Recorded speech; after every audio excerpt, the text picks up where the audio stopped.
Hello, guys, and welcome back to Between the Ropes TV. I've got Ray with me tonight. How you doing, Ray? I'm sound, mate. How are you?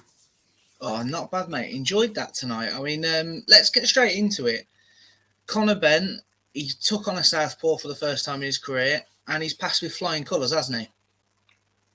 That was he did what he needed to do. He made a big statement. He blew away Chris Van Heerden. He didn't give him a chance to get into the fight at all. He walked him down. He figured him out. He bullied him. He got him out there in quick fashion. Albeit the guy, his opponent hadn't fought in 2 years, but that's not Conor Benn's fault. Conor Benn's there to do a job, and he did it emphatically.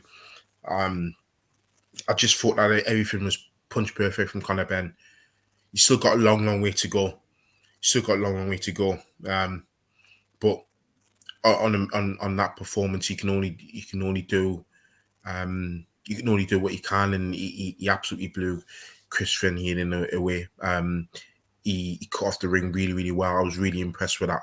I gave Conor Benn a lot of stick for lack of head movement, poor footwork, but he used his feet to good advantage.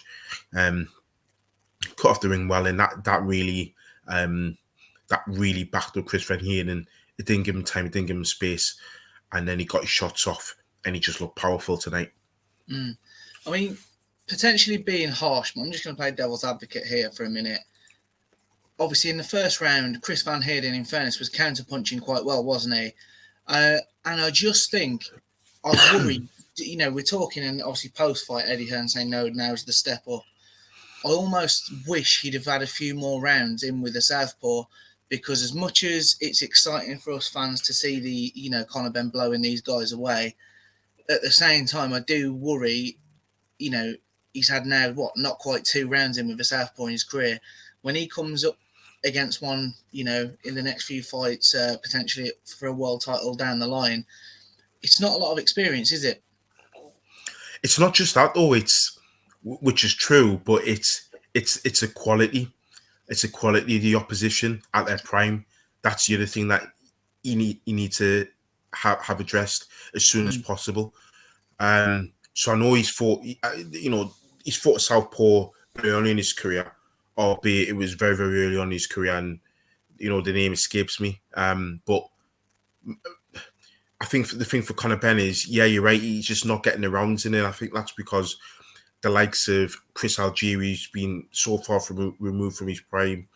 Vargas was a shell himself, and Granados was a difficult fight, but the type of step up that will answer those questions that you're putting, and answer the questions that I'm asking as well.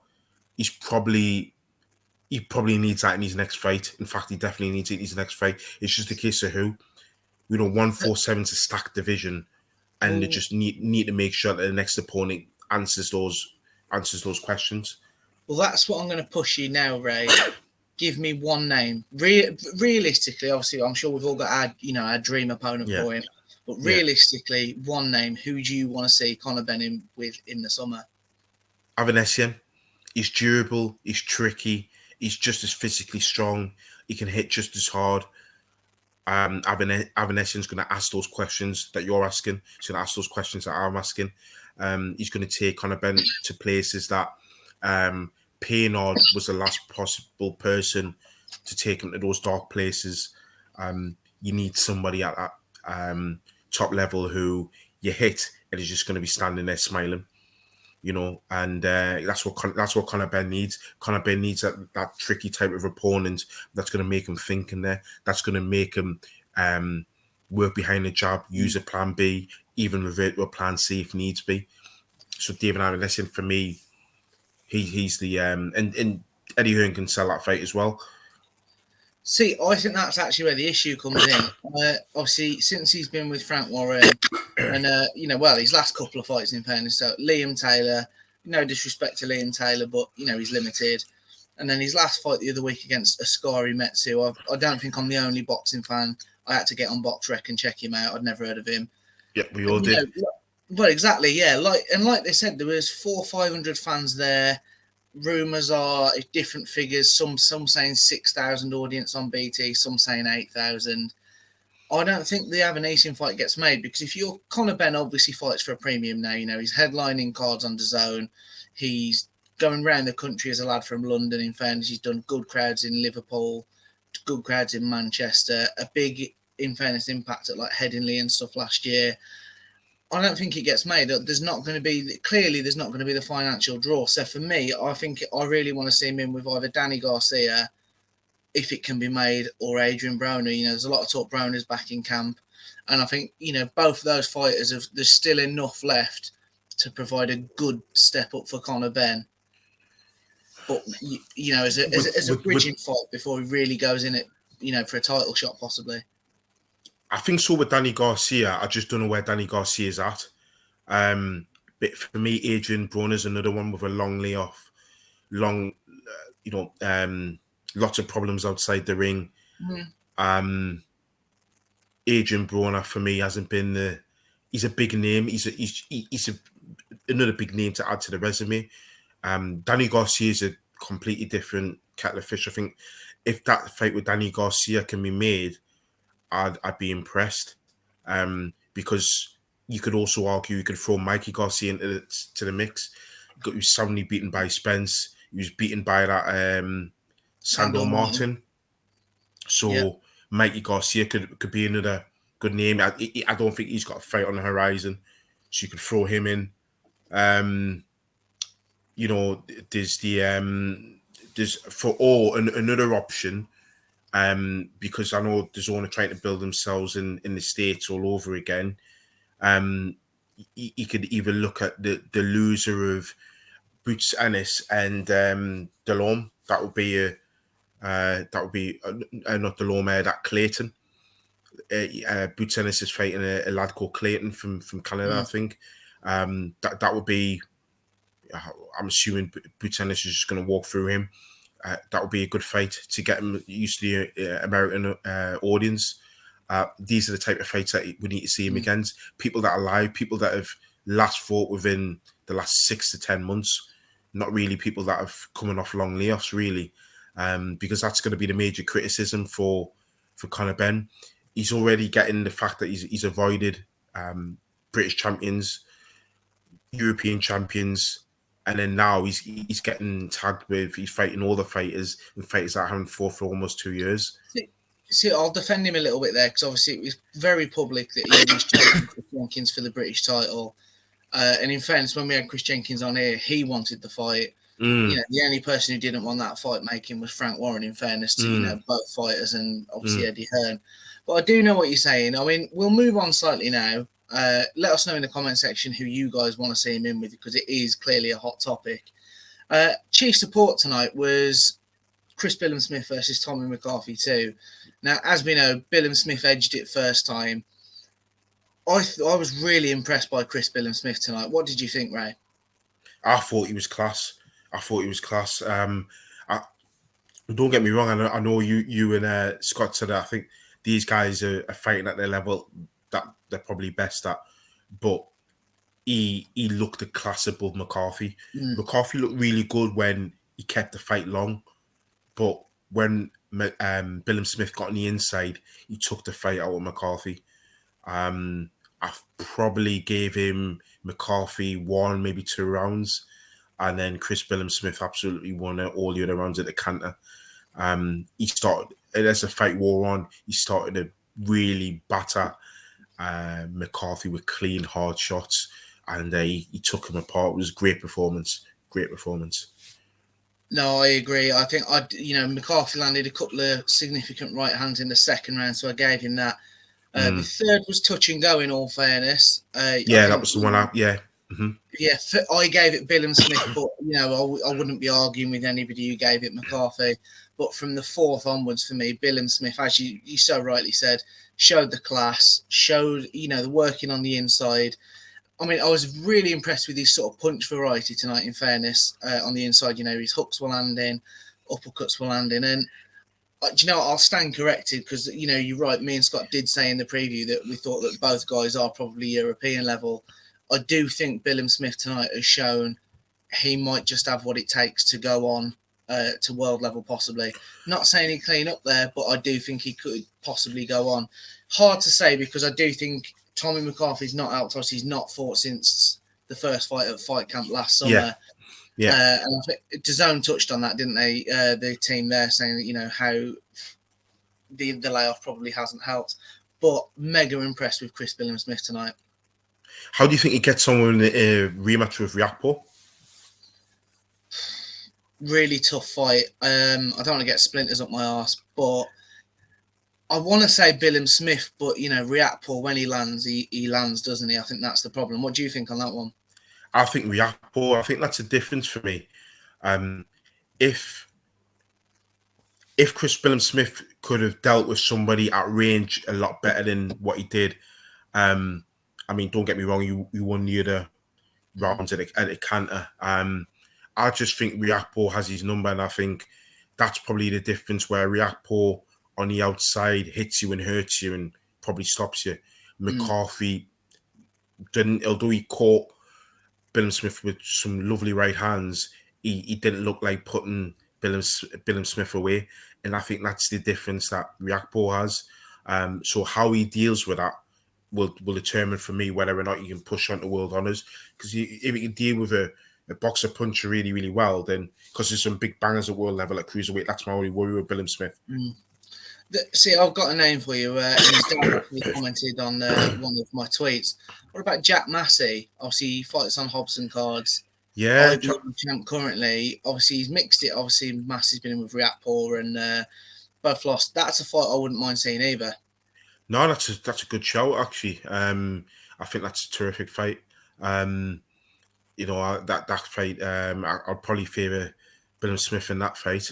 But yeah, that's a terrific fight. If that fight can be made, you see that would be a good fight again to give him that more experience before he goes on to steps up, because people think the cruiserweight division, because I haven't heard of these fighters, I think it's quite weak, but there's actually some really good, real big punches in there. You got Makabu's in there. Obviously, we all know Lawrence Okoli's there. We got Bradis in there. There's some big, tough Eastern Europeans in that division. So for me, he hasn't had that many fights when you think about Chris Billam-Smith. No. He's had under 20 fights. So these type of fights, he's, you know, a good fight with Jack Massey can only stand him in good stead. No, definitely. I agree with you, mate. We'll move down again the card. Campbell Hatton now. I know me and you, I think it's fair to say we don't disagree, but opinions vary on Campbell Hatton. And sadly, tonight, I am actually going to have to agree with you. While he won, and he won handily, he did have a late opponent change. So, you know, his opponent came in tonight, Ezekiel Gregores, with a 3 wins, 9 losses. And obviously, the opponent change is never helpful.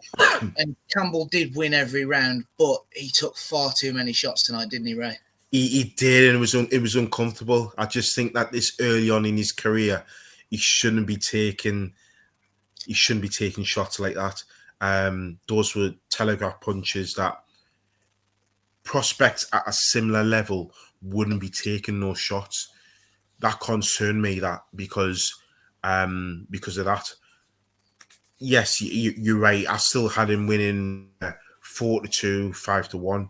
I still had him, you know, winning relatively comfortably. And you're right when you were seeing in the group chat that when he does come forward a lot, and he does look quite strong. He's for me, the improvement that he's made, it's on the inside. He tucks up nice. He receives shots and then he gives them up. But it's when he throws shots, I don't like the fact that, for me, he seems off balance. His chin's in the air. His left hand's wide open. He's not nice and tight. Like, he's always going to get comparisons to his dad, but like his dad, he's not nice and tight like what his dad was. And I just worry that he's going to get brutally stopped before he gets to a command.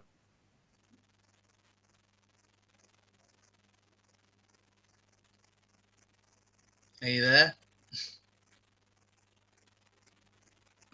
It's almost like he's blocking punches with his face, I just think it's almost he's not coming forward with any subtlety, any craft, and yeah, if you get a really confident journeyman who fancies his chances, I could be really concerned for Campbell in there. No, I really don't want to, but I am going to have to agree with you. I think, I was quite excited, and I said it in the preview that it was starting to look a little bit worrying for me. But after, he's fighting Spain and he's fighting February on Lawrence Okoli's undercard, got 2 stoppage wins, and there was clear improvements, and he was starting to show that. But tonight, I think it's more of a sideways step than a step in the right direction, to be totally honest. I mean, he's 7-0 now, and I think, as we've always said with Campbell Hatton, they've got to really not rush him. I mean, I said I don't even mind if he gets to like 15-0 with these sorts of fights before they're stepping up. I would agree with that. But I can't help but think it's when he's on these big high-profile shows, and tonight, the pressure's on him. He's in his hometown for the first time with fans, and he went back to almost trying to force the pace, force the stoppage, and maybe that's more of a mental side to his game than as opposed to actually in the ring physically. But he's just got to sharpen that up for me. I mean, I know people will slag it off because, I put it in the group chat, didn't I, that the money's not there. But I can't help but feel that he'd have benefited from the small hall route. I absolutely agree. I think that would have taught him patience. I think that would have taught him to look for the openings, take your time, don't rush your work, don't smother your work, don't look for the knockout will come in, just relax. Relax. I think that's what he would have learned from building a record, like 10, 15 and all, just on small halls. I said when he turned over, you're right, people always said that the money wouldn't be there, but excuse me, I always said that he would have been better under those Black Flash promotion shows or Dennis Hobson shows or them Steve Goodwin type of shows, just in the Northwest somewhere, just doing the circuit, just learning the ropes.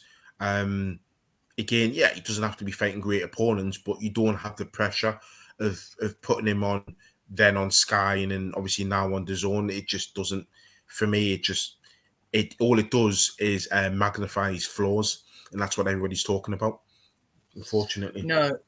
No, I agree. I mean, I'm excited to see what's next. I'm a supporter of his, but no, bang on tonight, an off night for him.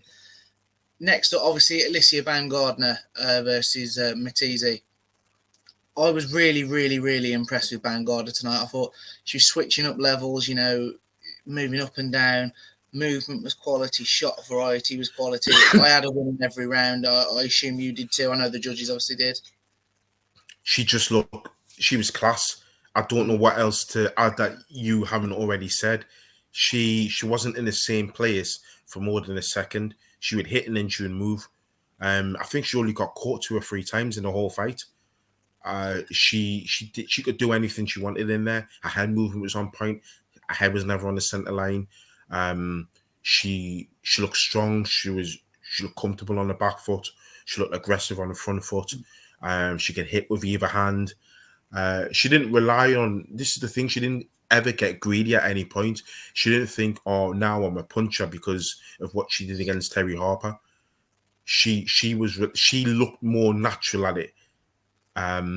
She didn't rush anything. She didn't push anything. It was all just came off effortlessly. I'm going to make a big, bold statement, but I think she could be special. I really do. I think she can easily become undisputed at her weight, and she's big enough. She got a big frame. I can't, I don't see why she can't step up to lightweight and win a world title there. Go for the rematch with Terry Harper at lightweight. For the money, and I'm sure Terry Harper, because of who she is, will win a world title there. And then she can do what she wants there. I've got a real high opinion of Alicia Baumgardner. I think she can do wonderful things in the sport. No, I'd agree. I mean, I remember last November when she sort of shocked a few people, knocking Terry Harper out. I remember you actually predicted it, didn't you? In fairness, Yeah. so you're not new. Go on. No, I'd seen her box before, and she looked quite explosive, and she had angles, and I thought Terry's a good boxer, but she's a bit one paced, and she's not, she's not too dynamic. With all due respect to her, and I just thought that speed of foot, that movement will trouble her, and she could get caught, and that's what happened. But yeah, I just think that this is what's exciting about women's boxing, because there's some good fighters in that division. You got Michaela Mears in that division as well. Hopefully that's next. Hopefully, because that's a massive fight. It's just a case of one's on Sky and the other one's on DAZN. That's my only worry with that one, but that'll be a cracking fight. But it'll probably take place in the States. No, yeah, it probably would, but it's a fight I think that makes probably the most sense for both of you. You'd imagine that both DAZN, Matchroom, and Top Rank and Sky, they get the checkbooks out for that one. We'll move on. The last fight we'll cover tonight, Jack Cullen was back against the name escapes me, I do apologise, but it was a really game fighter, wasn't he, in fairness, his opponent? It went the 8-round distance. It was Majewski or something like that, wasn't it? Beluski, yes, Beluski, there you go. Yes. But really exciting. It was an exciting fight, wasn't it? Cullen coming back off that knockout defeat to Sajo last time out. I was really impressed with what Beluski brought, and I was really impressed with, to be fair, the answers Jack Cullen he sort of gave. We saw a bit more tonight, and I always love watching Jack Cullen, but I've always been a bit bewildered as to why at 6'5", as a super middleweight, he doesn't get behind his jab more. As exciting as it is, and obviously the commentator said it again tonight, but I was really excited to see him actually get behind the jab a bit more, try some different things that I think, in fairness, I was screaming for him to get behind his jab against Sajo, because with the size difference, I think it would have been a comfortable night for him. Can Jack Cullen avenge that? I know they were talking about that possibly next week. Can he avenge that defeat? Possibly. I just think that Jack probably, I think it's just a case of making himself more tactically aware. Like you said, he doesn't want to box to his advantages.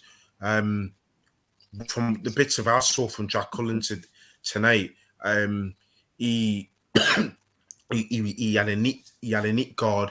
He came forward and he didn't give this guy any space. So I saw from round 4 onwards, and he just walked him down. He didn't give him any space, but it was educated. It wasn't just he was just walking forward. He took a couple of lateral movements, a couple of side steps, worked off him, threw some good body shots, and then mixed it up with some headshots as well. Varied his work. So I quite liked it. It was effective aggression, and at super middleweight, why not? I would like to see him in with somebody like a Rocky Fielding. If Rocky Fielding's still kicking about with super middleweight, if he hasn't gone up to light heavy, put him in with someone like a Rocky Fielding. Or I was thinking when I was watching the fight, I know that Zach Parker's going to be fighting Demetrius Andrade at in Derby in England. That's going to be a super middleweight. So he's not going to get the winner of that fight, because the winner of that fight is probably going to want to chase Canelo. But you could put him in with a loser of that fight. It'll be a good fight for him. And if he can't get those fights, then he can go for a rematch with confidence, and confidence that not only he can win the fight, but if it needs to be, he's got a plan B and a plan C he can use. No, definitely. We'll wrap this one up there. So thanks for joining us, guys. If you're still with us and new here, hit the like button, hit the subscribe button. I should say we have just passed 1,000 subscribers. So I think I speak for both Ray and Scott. Thank you ever so much for doing that for us, guys. And yeah, we'll see you on the next one.